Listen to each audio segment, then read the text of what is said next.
ሰላም እንዴት ናችሁ ቤተሰቦቼ? ጌትነት እባላለሁ ከመቅረዝ ሚዲያ። በዛሬው ትምህርታዊ ዝግጅታችን የህብረት ስራ ማህበራትን የፋይናንስ ስራ አመራር ነው የምንመለከተው። እንግዲህ በሀገራችን በኢትዮጵያ ጨምሮ በሌሎችም ዓለማት ቢሆን የህብረት ስራ ማህበራት የዜጎችን የጋራ ኢኮኖሚያዊና ማህበራዊ ፍላጎቶች እና የጋራ ችግሮችን በግል ያልቻሏቸውን ችግሮች ለማቃለልና ፍላጎቶቻቸውን ለማሟላት በተባበረ ክንድ በጋራ የሚሰሩባቸው አባላት በባለቤትነት የሚያቋቁሟቸው ተቋማት ናቸው። እነዚህ ተቋማት በሀገራችን በተለያዩ ኢኮኖሚያዊ ዘርፎች ውስጥ የራሳቸውን አስተዋጽኦ እያደረጉ ያሉ ተቋማት ናቸው። በግብርና ልማት፣ በሸቀጥ ግብይት፣ በገንዘብ ቁጠባና ብድር እነዚህ ዋና ዋናዎቹ ዘርፎች ናቸው። በሌሎች ዘርፎችም በማምረት ዘርፍም አገልግሎት እያደረጉ የራሳቸውን አስተዋጽኦ እያበረከቱ ያሉ ተቋማት ናቸው። ከጊዜ ወደ ጊዜም እየተስፋፉ የሄዱ ተቋማት ናቸው።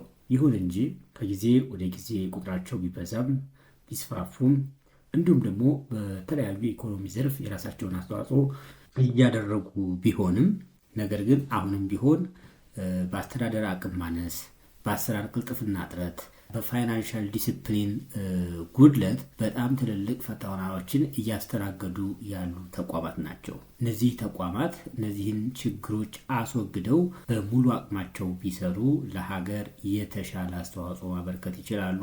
ለአባላቶቻቸውም ኢኮኖሚያዊና ማህበራዊ ችግሮችን በመፍታትና ህይወታቸውን በመቀየር በኩል ከፍተኛ ሚና ይጫወታሉ ብዬ አምናለሁ። እንዳጠቃላይ ይሄ የሚታመን ጉዳይ ነው ማለት ነው። ግን ዋናው ችግር እንግዲህ የህብረት ስራ ማህበራቱ ከላይ የገለጽናቸው ችግሮች የሚመነጩት ያው ከእውቀት ክፍተት ነው፣ ከአቅም ማነስ ነው።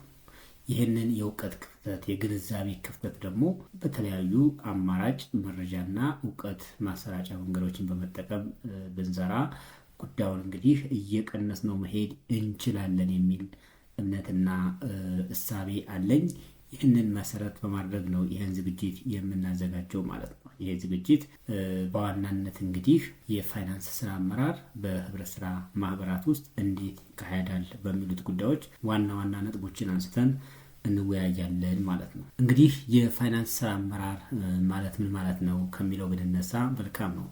የህብረት ስራ ማህበራት የፋይናንስ ስራ አመራር ስንል የህብረት ስራ ማህበሩን የፋይናንስ ምንጮች የማቀድ፣ የማደራጀት፣ የመቆጣጠርና ሀብቶችን በብቃት ለማስተዳደር ለመጠቀምና በዘላቂነት የአባላትን ጥቅሞች ለማሳደግ የሚያስችለን ሂደት ነው። የፋይናንስ ስራ አመራር ማለት እንግዲህ ሂደቱ ነው ማለት ነው። እነዚህን ከላይ የገለጽናቸውን ጉዳዮች ለማስፈጸም የምንሄድበት ሂደት ነው። በህብረት ስራ ማህበራት ውስጥ የፋይናንስ አስተዳደር ተጠያቂነትን፣ ግልጽነትን ለማስፈን እንዲሁም የአባላትን ሀብት በአግባቡ በመጠቀም ኢኮኖሚያዊና ማህበራዊ ግቦችን ለማሳካት ያስችለናል ማለት ነው። ስለዚህ የፋይናንስ ስራ አመራር ጠንካራ መሆኑ በጣም ቁልፍ የሆነ ጉዳይ መሆኑን መገንዘብ አስፈላጊ ነው ማለት ነው። እንደው ዓላማዎቹ ምንድን ናቸው? ዓላማዎቹና ግቦቹ ምንድን ናቸው ብለን ስንመለከት የህብረት ስራ ማህበራት የፋይናንስ አስተዳደር ዓላማዎችና ግቦቹ ከዚህ ቀጥሎ ያሉትን ያካትታል። የመጀመሪያው ለህብረት ስራ ማህበሩ ስራ የሚያስፈልገውን በቂ ካፒታል ማሰባሰብ ያስችለናል። አንዱ ዓላማው ይሄ ነው ማለት ነው። ወደ ግቡ ስንመጣ እንግዲህ ከዓላማው ዝቅ ባለ መንገድ ግቡ ያው በቁጥር የሚለካ ይሆናል ማለት ነው። ሌላው የተገኘውን ገንዘብ ሀብት በአግባቡ በስራ ላይ እንድናውለው ወይም በአግባቡ ኢንቨስት እንድናደርገው ያስችለናል ማለት ነው። የፋይናንስ ስራ አመራራችን ጠንካራ ሲሆንልን ይህን ማድረግ እንችላለን። ሌላው ማህበሩ በማንኛውም ጊዜ ዕዳዎቹን ለመክፈል የሚያስችል ጥሬ ገንዘብ ወይም ሊኩዲቲ እንዲኖረው ያስችላል ማለት ነው። አራተኛ የማህበሩን የፋይናንስ ደህንነትና ዘላቂነትም ለማረጋገጥ ቁልፍ የሆነ መሳሪያ ነው። የአምስተኛ የፋይናንስ ሀብትን ዘላቂነት በማረጋገጥ በተጠያቂነት መጠቀም እንድንችልም ያግዘናል ማለት ነው። በመጨረሻም ቀልጣፋ፣ ግልጽ፣ ተጠያቂነትና ኃላፊነት የተሞላበት የአሰራር ስርዓት እንዲኖር ያስችላል ማለት ነው። ፋይናንስን በስነ ስርዓት ማኔጅ ካደረግነው ጥሩ የሆነ የአስተዳደር ስርዓት የማኔጅመንት ስርዓት ዲፕሎይ አድርገን ኢምፕሊመንት ካደረግንለት እነዚህን ነገሮች ለማሳካት እነዚህን ግቦች ለማሳካት ያግዛል ማለት ነው። እንደው መርሆችም አሉት። የህብረት ስራ ማህበራትን የፋይናንስ ስራ አመራር የራሳቸው የሆነ መርሆች አሏቸው። እነዚህን መርሆች ተንተርሰን ስንሰራ ነው እንግዲህ የህብረት ስራ ማህበሩን ዓላማ ከግብ ማድረስ የምንችለው። ለመሆኑ መርሆቹ ምን ምን ናቸው የሚለውን ከዚህ ቀጥለን እንመለከተው። የመጀመሪያው የአባላት ኢኮኖሚያዊ ተሳትፎ ነው።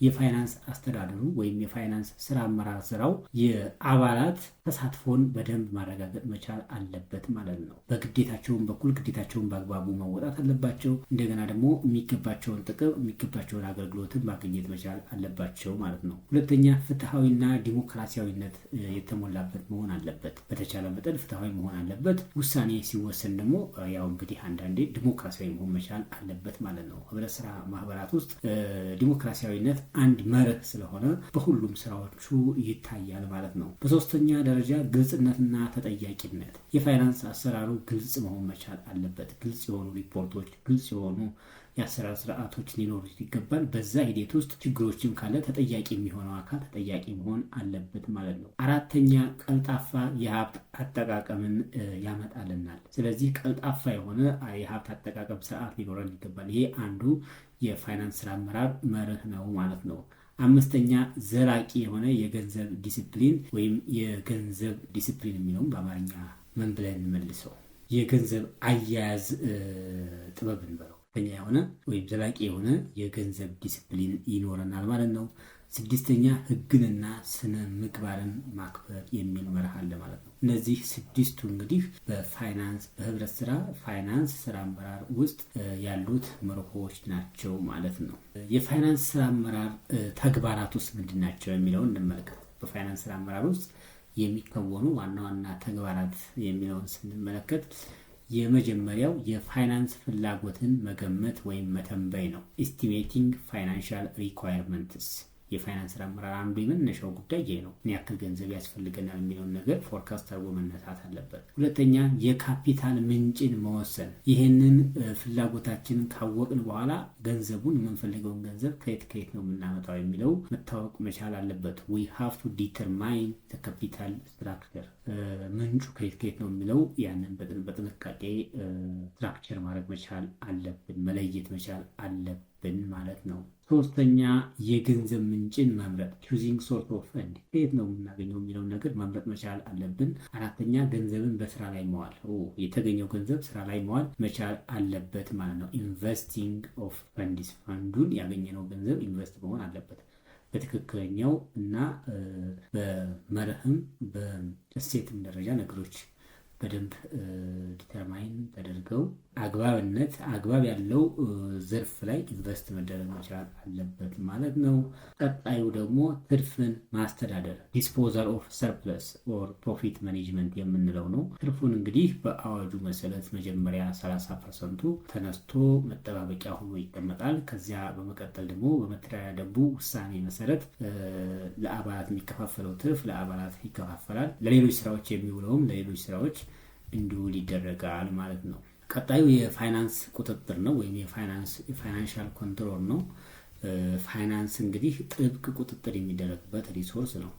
እንደፈለግን የምናድረከርከው ነገር አይደለምና ጥብቅ የሆነ የፋይናንስ ቁጥጥር፣ የገንዘብ እንቅስቃሴ ቁጥጥር ሊኖር ይገባል ማለት ነው። ይህም የፋይናንሻል ስራ አመራር ውስጥ አንዱ ተግባር ነው ማለት ነው። የህብረት ስራ ማህበራት አመራሮች በፋይናንስ ስራ አመራር ረገድ ምን ሚና አላቸው የሚለውን እንመለከት። ከዚህ ቀጥለን አመራሮቹ ህብረት ስራ ማህበራት ውስጥ የሚመረጡት አመራሮች ከፋይናንስ ስራ አመራር አንጻር ያላቸው ሚና ከዚህ ቀጥለን የምናያቸው ወደ 6 የሚደርሱ ሚናዎች ወይም ደግሞ ተልእኮዎች አሏቸው። የመጀመሪያው የፋይናንስ ፖሊሲዎችን ማውጣትና መከታተል ነው። ፖሊሲ ፎርሙሌሽን። የፋይናንስ እንቅስቃሴው ምን መምሰል አለበት፣ በምን መንገድ መሄድ መቻል አለበት የሚለው ነገር መመሪያ ወይም ፖሊሲ አውጥተው ያንን ፖሊሲ ደግሞ መከታተል መቻል አለባቸው። እነማን? የህብረት ስራ ማህበሩ ውስጥ ያሉ አመራሮች። ሁለተኛ በጀትን መገምገምና ማጽደቅ፣ በጀት አፕሮቫል የምንለው በእንግሊዝኛው ማለት ነው። እንግዲህ የህብረት ስራ ማህበራት ያው የበጀት ዓመት አላቸው። በአንድ በጀት ዓመት በጀት አጸድቀው ይንቀሳቀሳሉ። በጣም ዘመናዊ የሆኑት ማለት ነው። አብዛኞቹ በየገጠሩ ያሉት የህብረት ስራ ማህበራት ይህንን በዚህ ልክ ያደርጉት ይችላሉ። ነገር ግን ዘመናዊ የሚባሉት በተለይ የገንዘብ ቁጠባና ብድር ህብረት ስራ ማህበራት ይህንን ነገር ያደርጋሉ። በየዓመቱ ኦዲት ያስደርጋሉ። በተለይ በትልልቅ ከተሞች የሚንቀሳቀሱት ማህበራት ማለት ነው። ስለዚህ ኦዲት ከተደረገ በኋላ የአዲሱ በጀት ዓመት በጀቱ መታቀድ ያለበት በጀቱ ቅጥር ሰራተኛው ከታቀደ በአመራሮቹ በኩል ተገምግሞ መጽደቅ መቻል አለበት ማለት ነው። ከዛ በመቀጠልም በጠቅላላ ጉባኤው ይጸድቃል። ሶስተኛው የፋይናንስ አፈጻጸምን መከታተል፣ ሞኒተሪንግ ፐርፎርማንስ፣ የፋይናንስ እንቅስቃሴው ምን ይመስላል የሚለውን ነገር እየተከታተሉ መገምገም፣ እየተከታተሉ አፈጻጸሙን መከታተል ያስፈልጋል። ፐርፎርማንሱንም ወይም ደግሞ አፈጻጸሙንም በደንብ ማየት አለብን ማለት ነው። አራተኛው ጉዳይ የውስጥ ቁጥጥር ስርዓትን ማጠናከር ወይም ኢንተርናል ኮንትሮል ነው። አምስተኛው የኦዲት ስራ ማመቻቸት ወይም ኦዲት ኦቨርሳይት የምንለው ነው። ስድስተኛ ለአባላት ሪፖርት ማቅረብ ወይም አካውንታቢሊቲ የሚባለው ይሄ ነው ማለት ነው። ክትትል ያደርጋሉ። መጀመሪያ ፖሊሲ ከማውጣት፣ ፖሊሲውን ከመከታተል፣ በጀት ከማዘጋጀት፣ ከማጽደቅ፣ የፋይናንስ አፈጻጸምን ከመከታተል፣ የውስጥ ቁጥጥር ስርዓትን ከማጠናከር፣ የኦዲትን ስራውን ደግሞ የማመቻቸት ስራ ይሰራሉ። ዘንድ መጨረሻ ላይ ለአባላት ምን እንዲሰሩ እንደሆነ ማቅረብ አለባቸው ማለት ነው። ይሄም አካውንታቢሊቲ ወይም ደግሞ የተጠያቂነት ስርዓትን እያሰፈን እንድንሄድ ያስችለናል ማለት ነው። እንግዲህ ሌላው ከዚህ ቀጥለን የምናየው የህብረት ስራ ማህበራት የፋይናንስ ምንጮች ምን ምን ናቸው የሚለውን ነው። የህብረት ስራ ማህበራትን የፋይናንስ ምንጮች የውስጥና የውጭ ብለን በሁለት እንከፍላቸዋለን። እስኪ መጀመሪያ የውስጥ የፋይናንስ ምንጮች የምንላቸው ምን ምን ናቸው የሚለውን እኔና በቀጣይ ደግሞ የውጩን እንመለከታለን ማለት ነው። እንግዲህ የውስጥ የፋይናንስ ምንጮች የሚባሉት ከህብረት ስራ ማህበሩ አባላት በአንድም በሌላ በቀጥታ የሚሰበሰበውን ገንዘብ ነው የውስጥ የምንለው ማለት ነው። ይህም የዕጣ ሽያጭን፣ የመጠባበቂያ ተቀማጭን፣ የመግቢያ ወይም የመመዝገቢያ ክፍያን፣ የአባላትን ቁጠባ፣ ከአባላት የተሰጠ ብድር የተገኘ ወለድን፣ ከአባላት የሚሰበሰብ ቅጣት ገቢን እንዲሁም ከንብረት ኪራይ የሚገኝ ገቢን ያካትታል ማለት ነው። ሌሎችም ካሉ ከውስጥ የሚገኙ ፋይናንስ ምንጮች አጠቃላይ እነዚህ ናቸው። ከውጭ ያሉት ደግሞ ምን ምን ናቸው የሚለውን ስንመለከት አንደኛ ብድር ነው። ሁለተኛ ስጦታ ሊኖር ይችላል። ሶስተኛ ተዘዋዋሪ ፈንድ፣ አራተኛ ከመንግስት የሚገኝ ድጋፍ፣ ስድስተኛ በክፍያ የሚሰጥ አገልግሎት ማህበሩ ለአባላቱ ወይም ደግሞ ለሌሎች ሰዎች በክፍያ አገልግሎት ከሰጠ ያ እንደ የውጭ ገቢ ይሆናል ማለት ነው። ሌላው ከፕሮጀክት የሚገኝ ተመሳሳይ የገንዘብ ድጋፍም እንደዚሁ የውጭ የገንዘብ ምንጭ ብለን የምንመድባቸው ናቸው ማለት ነው። እንግዲህ ክቡራንና ክቡራት ወደ መጨረሻው እየመጣን ነው። በመጨረሻም የፋይናንስ ስራ አመራር ጠቀሜታው ምንድን ነው የሚለውን እንመለከት። የሀብት አጠቃቀምን ውጤታማ ያደርጋል። የፋይናንስ ስራ አመራሩ ጠንካራና በጣም ኢፊሽንት ከሆነ የሀብት አጠቃቀሙን ውጤታማ ያደርጋል።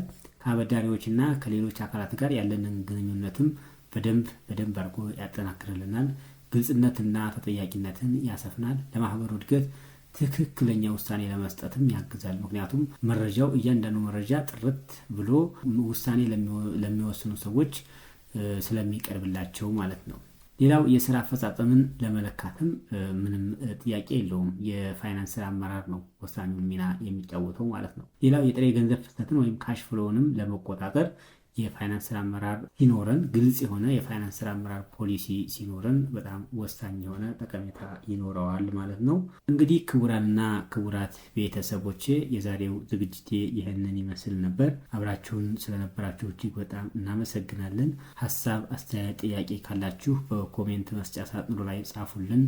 እንዲሁም እዚህ ስክሪን ላይ ባስቀመጥላችሁ አድራሻዎቻችንን በኩልም ብታናገሩን ታገኙናላችሁ። አሁንም ሀሳብ አስተያየታችሁን በቀጥታ መግለጽ የምችሉበት እድል አለ ማለት ነው። እዚያ ውጭ ለቻናላችን አዲስ የሆናችሁ ተመልካቾች ካላችሁ ሰብስክራይብ አድርጋችሁ የመቅረዝ ሚዲያ ቤተሰብ ሆኑ።